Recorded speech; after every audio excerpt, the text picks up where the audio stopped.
Okay, so now we're recording, and I forgot to record at the beginning of the lesson, so all we've done so far is we've talked about unit rates. So we haven't done the interesting ones yet. So everybody just finished a U-try, and for this one, what did you get? 0.5. Okay, just shout it out. 0.5 meters per second. Yay! And you actually gave me the rate. The unit rate, 0.5 meters per second. So if I just wrote 0.5, it wouldn't be right, would it? They asked me for a unit rate, so I better get the rate. So 0.5 meters per second. Any questions? Nice job, guys. Okay, so now we're going to look at the dimensional analysis part of this. And this is where we're going to use our rates to convert measurements from one unit to another. Now, a rate such as 12 inches over 1 foot. Well, how long is 12 inches? Everybody should put their hands up and show me about how long they think 12 inches is. Okay? Now how long do you think 1 foot is? Nobody's fingers moved. Why? Just the Because same. they're the same. They're exactly the same. And if we take two things that are equal and divide them, whenever I divide two equal amounts, what do I always get? 1. So this really has a value of 1, doesn't it? So if I took something and multiplied by it, would I be changing the number? No. No, because multiplying by 1 really doesn't change the number, does it? It may change the form. It's going to change the rate for us. But it's not going to change the amount. Okay, so 12 inches over 1 foot in which two quantities are equal but they use different units is called a conversion factor. So we're going to use conversion factors in our dimensional analysis to convert from one rate to another. Now, when I do number 7, you're going to go, that's too easy. Why would I bother? And I agree with you. It is too easy, and I probably wouldn't do it the way I'm going to show you. But if I started out with a really complex problem, would it be easy to understand? No. So I start off with an easy one. So in this one, it says Lydia wrote 4.5 pages of her science report in 1 hour. So I'm going to write that as a rate. I'm going to say 4.5 pages in 1 hour. Okay. Then it asks, what was her writing rate in pages per minute? Well, I want to end up with a pages per minute as my unit. And right now, I'm in pages per hour. So I'm going to think about a conversion factor that will take hours and convert it into minutes. Okay. I'm ready. Okay. Luke. Change 1 hour to 60 minutes. Okay, 1 hour over 60 minutes. Now, I agree with what you just said. If I were doing this and I didn't know what was coming next, I would have just written 4.5 pages over 60 minutes. And I wouldn't even done that because we all know that there's 60 minutes in an hour. Okay, but when I write it like this, do you see that I'm really multiplying by something that has a value of 1 because these two are the same, and the hours cancel, and I'm left with pages in the numerator and minutes in the denominator, and that's what I wanted here. So everybody take 4.5 and divide it by 60.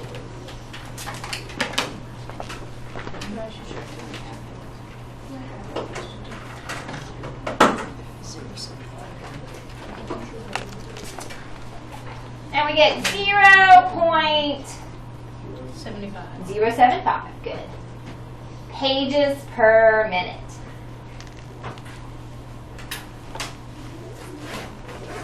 All right. Number 18 is a much better example of when you would actually use dimensional analysis. Did I say number 18? Yes. Number 8. There's the 18. Yeah. Okay.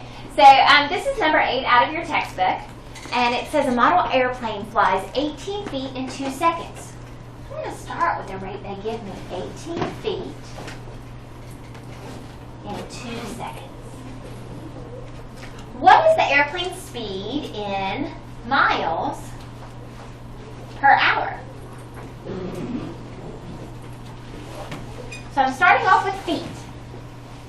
But they're asking for miles.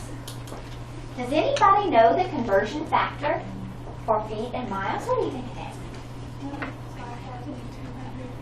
Yes, it is. There are 5,280 feet in a mile. That was on the summer work, wasn't it? It was on that back page where I said, these are the things you need to know for the first unit. Yes, 5,280 feet. Okay, but we want miles to end up in the numerator. So when I multiply, I'm going to put miles in the numerator because that's where I eventually want it. And I want feet to go away. So if I put 5,280 feet in the denominator, do we see that the feet cancel? Okay, so now I've got miles per second. Is that what they asked for? No. So now we have to convert seconds to hours. And some of you may know how many seconds are in an hour. But some of you may just go, okay, I know how many seconds there are in a minute.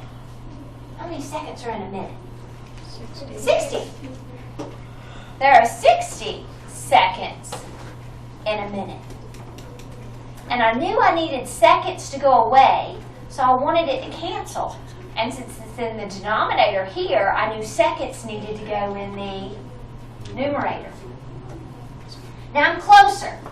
Now I've got minutes. So what's my last conversion factor? Yes. I'm going to do one more for 60 minutes in an hour. And now the minutes cancel. So what would I punch in the calculator? I'd do 18 times 1 times 60 times 60. Do you really have to throw the 1 in there? No. And then I divide by the 2 times the 5,280 times 1 times 1. Doesn't change anything. So you're doing 18 times 60 times 60 divided by 2 times 5,280. Punch it in. Let's see what we get.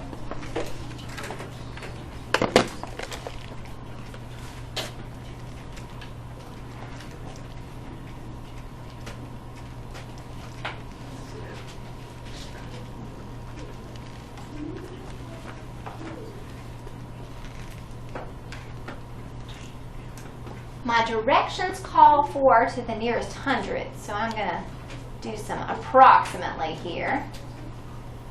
And if I round to the nearest hundred, did you guys get 6.14? 6.14 miles per hour. Okay. Number 9 is an interesting one because it has tablespoons in it. And I didn't ask you to memorize any conversions for tablespoons.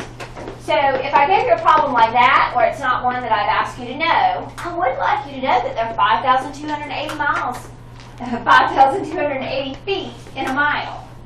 And the other conversions that I asked you to know on your summer work, you'd be responsible for. But if I threw one weird one at you like this, then in the problem it'll say, there are, like this one does, there are 256 tablespoons in a gallon. Okay, so see if you can set this up with the units, canceling out the units and getting the answer. All right, go.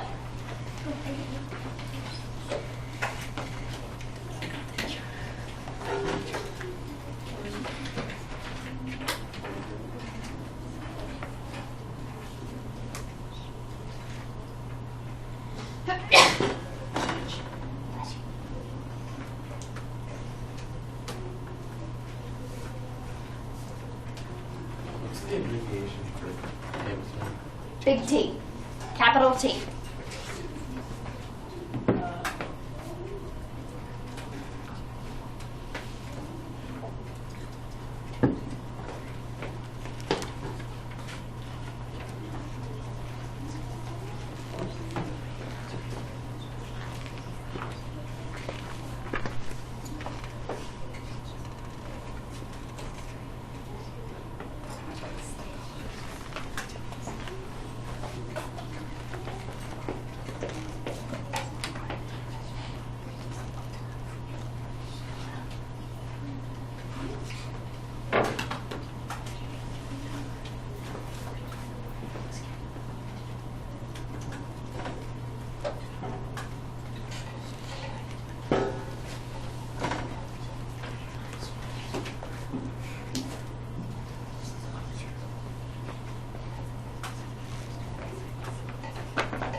Okay, so we read the whole thing, and it wants miles per gallon. So we want distance over volume, right? Distance traveled. So I'm starting with 125 yards over 1 tablespoon. And luckily they told me right here that 256 tablespoons make a gallon. So now I've got gallons in the denominator because that tablespoon cancels. And that's what I wanted. Okay, so now I need to somehow convert yards into miles. Now, I memorized in middle school how many yards there were in a mile, and I still remember it. But let's say you didn't have to. What do you know about yards? You know there are 3 feet in a yard, 3 feet in 1 yard. So now you make yards go away. And then we know the conversion for feet to miles because we just used it, didn't we? So now we know there are 5,280 feet in a mile. Good. So now if we cancel the feet and the yards canceled just a second ago, I'm just switching the color. Now we're left with miles in the numerator and gallons in the denominator, so all we have to do is punch in 125 times 256 times 3 divided by 5,280. And you get 18.18, is that what it was? 18.18, and this said to the nearest mile, so my answer would be 18. 18 miles per gallon.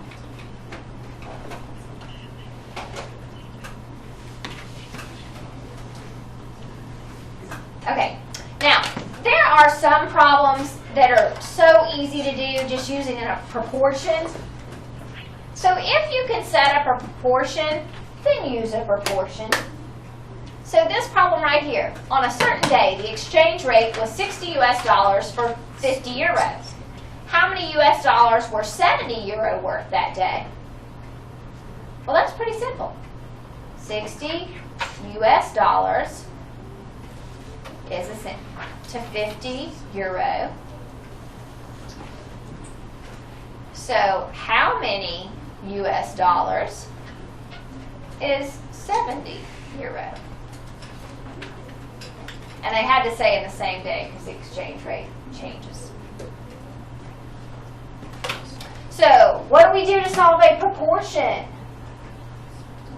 Cross multiply. You got it. Cross multiply. So we do 60 times the 70, and then 50x, divide by 50, and we get 84. So it's 84 US dollars. Would have been the equivalent of 70 euro on that day. Does that make sense? You just cross multiply the 60 times the 70, make the 4,200, 50 times x, 50x. Okay, your homework is from the workbook. Okay, if you're not in class today and you're listening to this video and you'd like to do the workbook for homework, I will post the workbook pages to the website. The workbook pages are pages 27 and 28. Okay, so we have to pick up the workbooks. Ladies first.